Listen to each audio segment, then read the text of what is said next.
Interviewer. And yet a great many contemporary liberationists, radicals of various kinds, have demanded that works of art be new, that they cut loose from the inherited props and furnishings of the familiar material world. Sontag. But wouldn't that be like peeling off one's own skin? And doesn't demanding that artists throw away their toys, that is the world, mean wanting them not to be artists anymore? Such a talent for jettisoning everything has to be extremely rare, and its promised benefits have yet to be demonstrated.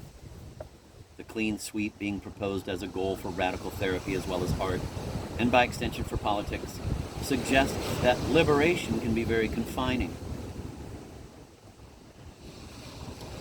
That is, it seems regressive in relation to the full range of our possibilities, among which civilization tries, to almost everyone's dissatisfaction, to arbitrate.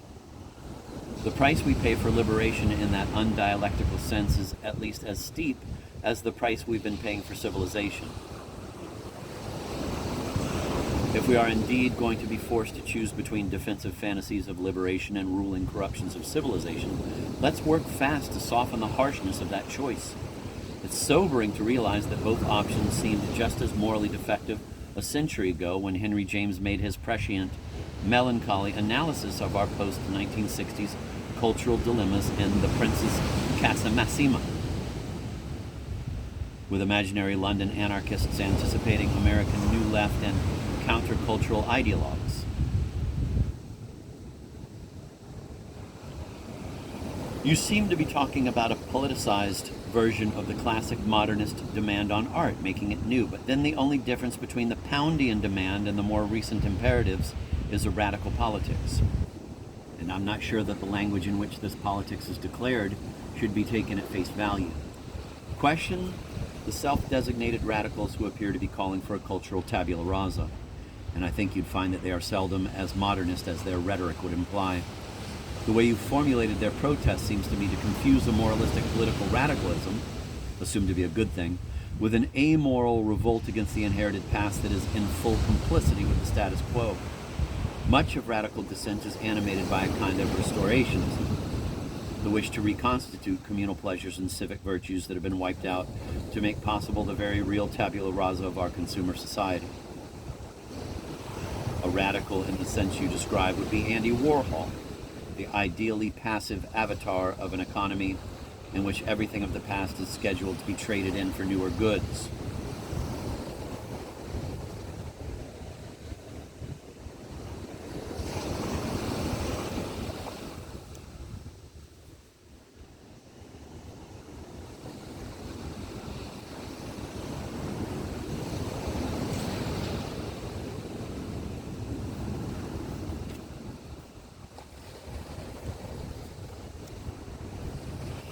Interviewer, what do you make of this assertion by the socialist Philip Reif? Quote, never before has there been such a general shifting of sides as now among intellectuals in the United States and England. Many have gone over to the enemy without realizing that they, self-considered the cultural elite, have actually become spokesmen for what Freud called the instinctual mass, end of quote. Insofar as some of your work in the mid-60s attempted to legitimate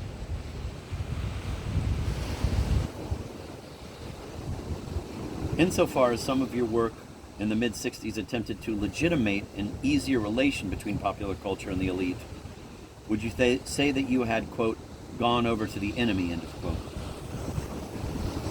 Sontag, laughter. Interviewer, what? Sontag, of course I wouldn't say that. Interviewer, well, do you think it is useful to draw a distinction between the cultural elite and the instinctual mass? Sontag, no, I think the distinction is a vulgar one. By ignoring the difference between the descriptive and prescriptive senses of culture, it can't give a properly specific meaning to either. There are several senses in which culture doesn't equal elite. Anyway, there are elites, not one but many. And I don't think that instinctual and mass go together, even if Le Bon and Freud did say so. The distinction suggests a contempt for the instincts, a facile pessimism about people, and a lack of passion for the arts as distinct from ideas. That is not confirmed by my own instincts, pessimism, passions.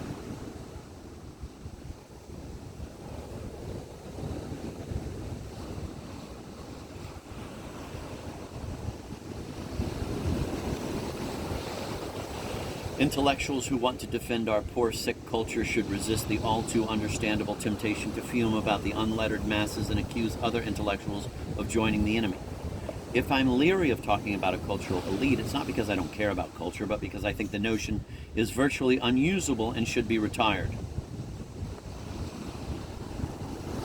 For instance, it doesn't explain anything about the cultural mix I was writing about in the mid-60s. A particularly vivid moment in a century-long set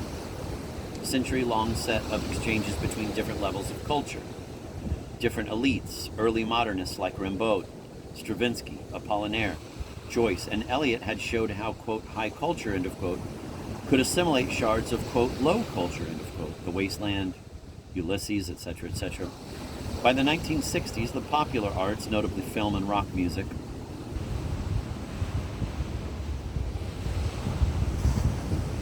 had taken up the abrasive themes and some of the difficult techniques, like collage, that had hitherto been the fare of a restricted cultural elite, if you will. The university-educated, museum-going cosmopolitan audience for the avant-garde or experimental arts. That low culture was an important ingredient in the modernist takeover of high culture, that the modernist sensibility had created new boundaries for popular culture and was eventually incorporated into it. These are subjects that nobody who has cared for culture can ignore or should fail to treat with high seriousness. Is trying to understand something in this instance a process that had been going on at least since Baudelaire, legitimizing it? It hardly needed me to offer that legitimacy. And the 1960s seems rather late to stop identifying culture with some masterpiece theater of world history and to respond, on the basis of contemporary experience, and moved by pleasure rather than resentment, to how complex the destiny of high culture has become since Matthew Arnold whistled in the dark on Dover Beach.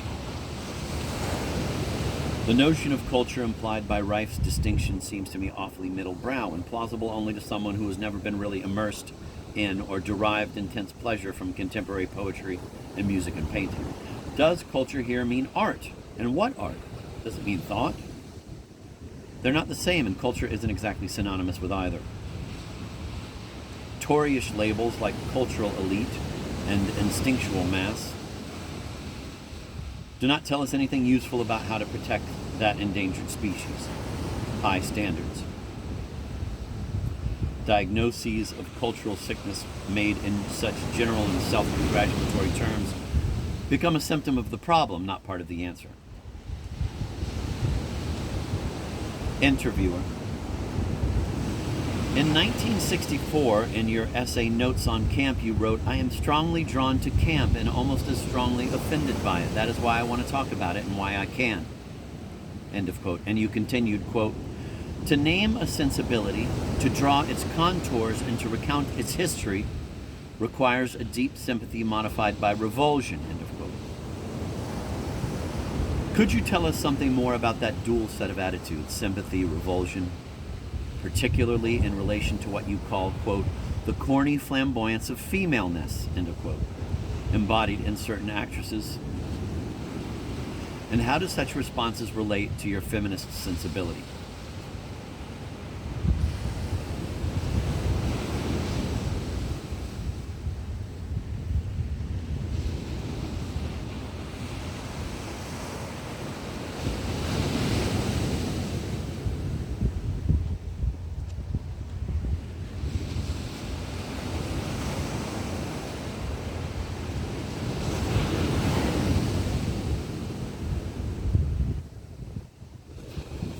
Sontag, like the recent essays on photography, quote, Notes on Camp, end of quote, grew out of speculations of a rather general order. How, quote, to name a sensibility, end of quote. How, quote, to draw its contours, to recount its history, end of quote. That was the problem I started from and then looked for an example, a model. And it seemed more interesting not to pick sensibility X from among those heaped with ethical or aesthetic laurels, and to evoke instead a sensibility that was exotic and in obvious ways minor, even despised, as the rather quirky notion of a sensibility had itself been slighted in favor of that tidier fiction an idea. Morbidity was my first choice. I stayed with that for a while, attempting to systematize a long-term fascination with mortuary sculpture, architecture, inscriptions, and other such wistful lore that eventually found an unsystematic place in Death Kit and Promised Lands. But the material was too detailed and cumbersome to describe, so I switched to camp, which had the advantage of being familiar as well as marginal, and could be illustrated in a more rapid and comprehensible way. Camp, I knew, was a sensibility that many people were tuned into, although they might have no name for it. As for myself, by deciding to write notes on camp instead of notes on death, I was choosing to humor the part of my seriousness that was being zapped and loosened up and made more sociable by camp wit, rather than to fortify the part of my wit that got regularly choked off by seizures of morbidity. Compared to morbidity, camp was hard to pin down. It was, in fact, a rich example of how a sensibility can have divergent meanings. It can have a latent content that is more complex than, and often different from, its manifest one. Which brings me to the question of ambivalence. I've dawdled in the culture graveyard, enjoying what camp taste could affect in the way of ironic resurrections, just as I've stopped to pay my respects to real death in real cemeteries, off the country roads and in the cities of 3 continents. And it is in the nature of such detours that some sites fascinate while others repel. The theme you single out, the parodistic rendering of women, usually left me cold, but I can't say that I was simply offended, for I was often amused, and, so far as I needed to be, liberated. I think that the camp taste for the theatrically feminine did help undermine the credibility of certain stereotyped femininities by exaggerating them, by putting them between quotation marks. Making something corny of femaleness is one way of creating distance from the stereotype. Camp's extremely sentimental relation to beauty is no help to women. But its irony is, ironizing about the sexes is one small step toward depolarizing them.